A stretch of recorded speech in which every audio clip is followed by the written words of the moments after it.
Okay. Thank you for agreeing for this interview. My pleasure. We talked last year after your lecture about the three states of technology, and that's the stable state, fluid and liquid and air. Gas technology. And it seems that at that moment we had problem with outsourcing our humanity, our thinking, relationships, spirituality. And what has changed since then, the last year?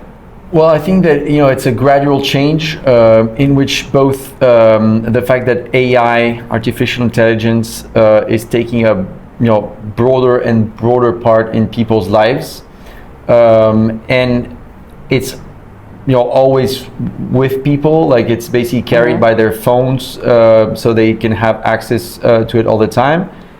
And this has very strong implications that we can see increasing or being more important year after year. If I focus specifically on the last year, Sam Altman, the OpenAI co-founder, spoke about ChatGPT in the beginning when it was released to the public as sort of like having a teacher in your pocket at all times. And I think this is basically the opposite of what's happening. It's basically increasingly becoming a de-skilling device that makes us outsource the way we think and our choices to these AI platforms. They're the ones that learn from us rather than we learn from them. And I'll take a couple of examples to emphasize the point I was trying to make, the main point I was trying to make today at the lecture, which is that we're outsourcing or cognitive functions, and this is like a spiral in which we start by little things, and then it becomes bigger things we ask AI, and then we ask AI to make choices for us. As a quick example of what's happening, what's new, let's say from with respect to last year, for example, in France, there was in the last elections, the municipal elections, a couple of months ago, 16% of the people asked AI who to vote for. It doesn't mean that all 16% were persuaded or convinced by AI, but still it's a reflex that's more and more present in people's lives, and people ask AI more and more what they should wear in the morning, which restaurant to go to, things that might seem trivial, but Alexis de Tocqueville, the French philosopher, said it is in small things that it's most dangerous to enslave people, and I think that we should pay a lot of attention to those small things that we actually outsource to AI, that we ask AI to solve for us. And as we see, it's becoming more and more big things, like who to vote for, but people are starting to ask AI whether they should break up with their partners, and things of the kind that you can consider rather fundamental decisions in your life. And finally, I think we're also seeing how that spiral is increasingly disconnecting us from each other in very different facets of our lives, both in friendly relationships, in which we see how more and more, not only teenagers, people start in general, even adults, interact with AI as a replacement of how they would interact with a doctor, a therapist, a teacher, friends. Exactly. There is something very specific that was really moving me in a bad way. Was talking to parents who said, my kid, the alpha generation, they prefer talking to AI than talking with real people, because AI never gets into conflict, never says things like you are stupid, I don't like you, and things like that. So they prefer to talk to the chat instead of a real person, and that way they don't learn any social abilities, how to solve conflict, how to deal with negative emotions of some other people and things like that. Exactly. Well, I think the problem is, and you've pointed out to it, is that in the short term, if you think in terms of efficiency, the AI option is often better than the human option, right? Because if you want to chat to a friend, as you say, if you compare it to an AI is not going to complain. It's always going to tend to agree with you. That's referred to as AI sycophancy, the natural tendency of language models to agree with us, to validate their users. And AI is also always available. You don't have to ring to make the effort to bother someone at night or waking them up if you feel like chatting at 2 in the morning. But basically, I think the main principle here is that even though AI often seems like a more efficient option in the short term, real deep human satisfaction always requires efforts, whether it's to actually solve a problem or engage in a relationship, both friendly, romantic relationship, family relationships. All these, it's true, require an effort, which you could say is like an investment that you have to do to actually be happier and feel more satisfied with your life. And the problem is that AI, already digital technology to some extent, like generative AI, but even more so with AI, invites us to get rid of that investment and to have these short-term gains and efficiency. But the problem is it's a bit of a spiral, as we said earlier, and we tend to get rid of these investments, of these efforts that we need to actually feel truly satisfied. Because the problem with Gen Z, and I hope things will somehow get reversed if we take action urgently with Gen Alpha, but with young people at the moment, is that if they actually felt truly well and really better acting this way, we'd probably not be speaking about it. The thing is that they feel much worse. They feel more depressed. They suffer more from anxiety, and an increasing portion of young people think that life doesn't have sense. So basically, empirically, it's not just a view of the mind. Empirically, the situation seems to validate what I said earlier.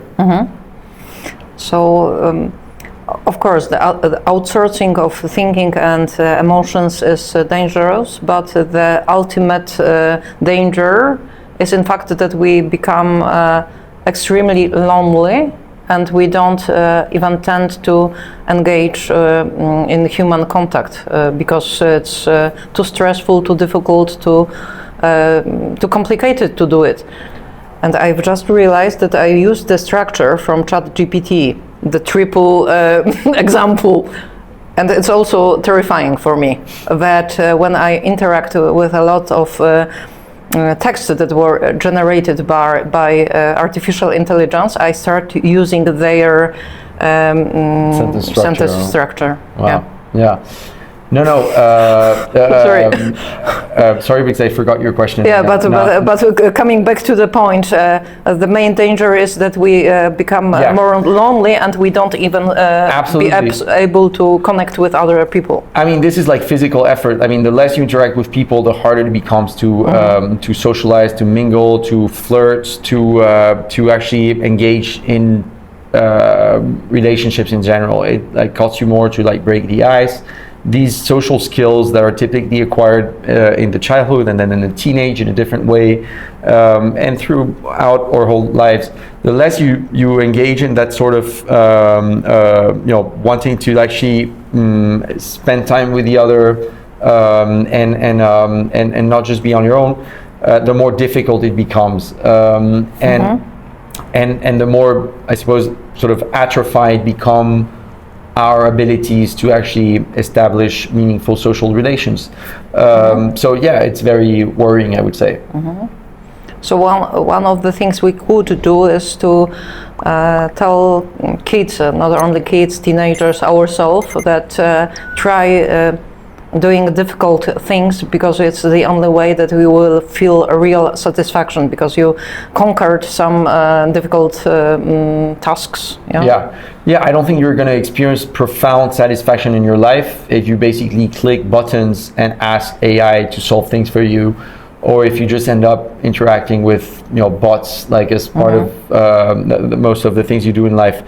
So totally. However, often I think it's just not enough to say we have to tell people to do more this or that, because the thing is that technology is increasingly sophisticated and powerful.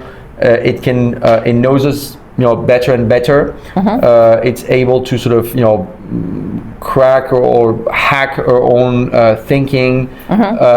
So often we have to find real formulas to really set barriers between digital platforms, smartphones, technology, AI, and ourselves.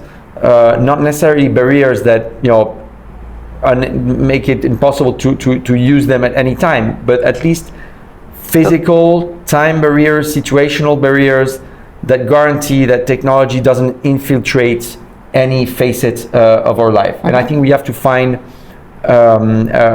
very concrete formulas to do this, and not just individually, but to spread this in the whole society. And that's actually what we aim at doing at the Off movement, which we launched a couple of years ago. Yeah, tell me us a bit more about Off movement, because I love the idea of February. It's great. Well, the Off movement. Thank you. The Off movement started with a manifesto called the Off Manifesto, which was launched in February 2024, which alerts us on the type of digitization and technology that's becoming more and more mainstream in technological deployment and development, and which facilitates exploiting human vulnerabilities. And we invite through this manifesto people to regain control over technology, so that it is at our service and not the opposite. So that was the Off Manifesto, which has become the basis for the Off movement, in which our goal is to identify ways to generate real large-scale social change with respect to all these questions in facets of our life in which we consider that there's a particularly big gap between the way technology operates and is being deployed and human interests. And one campaign which we've launched in 2026, so we just had the first edition this year, is Off February. Off February emulates a campaign that's existed for a number of years called Dry January, which is very popular in many countries, and which invites people to not drink alcohol during the month of January. So we took this to the digital space, and we launched Off February based on a very simple challenge, which consists in deleting social media apps from your smartphone for the 28 days of February, as a way to not be tempted, regain control on your time and attention, and reinvest the dozens of hours that people spend on average on their phones, scrolling on their social media. Reinvest part of that time in meaningful offline activities, mainly 4 types of things, which are exercising, doing sports, walking around, not being so sedentary. It's spending time with others, and not just more time, but also more like quality time without so many digital interferences. It's reading and culture as a whole, and it is sleeping and having some rest, which are basically the 4 things that social media have cannibalized the most in the past 15 years.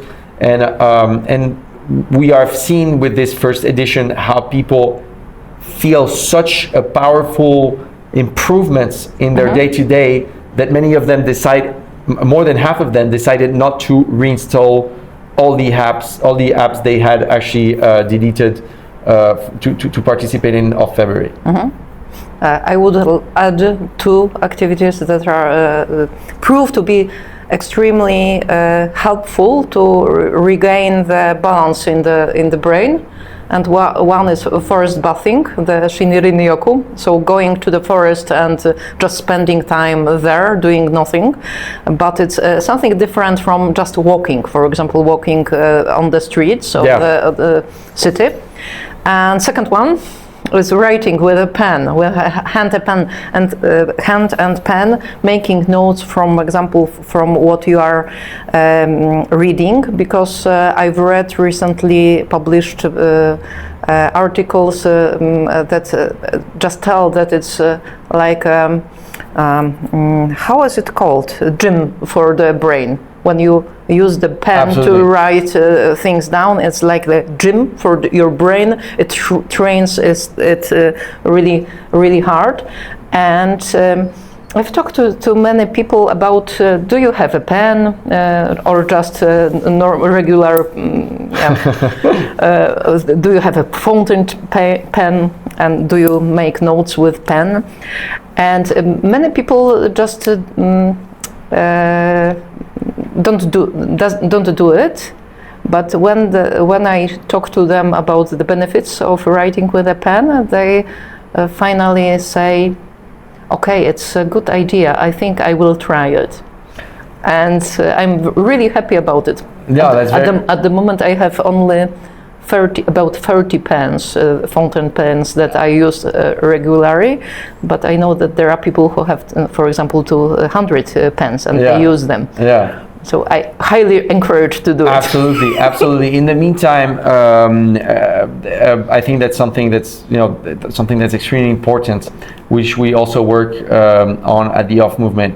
It has to do with digitizing school education. You know, there's been a massive boom of so-called ed-tech, educational technologies, in the past few years, and we're really facing a paradox because there's more and more abundant evidence that both in terms of psychological costs and health costs in general that we've mentioned in the beginning, exposing children, minors, to technology, to screens, to devices, has rather a negative impact on their mental health, amongst other things. But also we have increasing evidence that actually digitizing schoolwork, homework, and just work in schools in general is not improving education, and rather the opposite.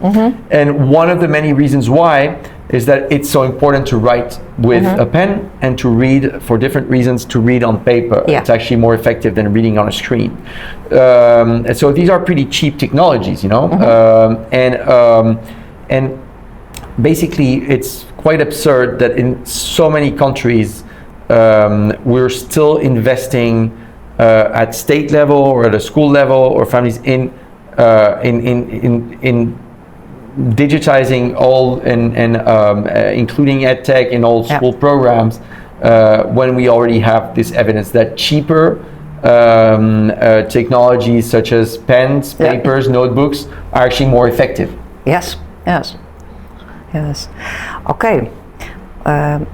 Thank you very much for this. I'm definitely I will get involved in the next of February, and we'll do it together in many countries. And perfect. Thank you very much, and I actually invite all people in Poland who are interested in Off February to join us. There's also many ways you can involve in the Off movement. So contact us through our website if you're interested, and we'd love to tell you or to give you some ideas and to help us. Thank you very much. Thank you very much. Thank you.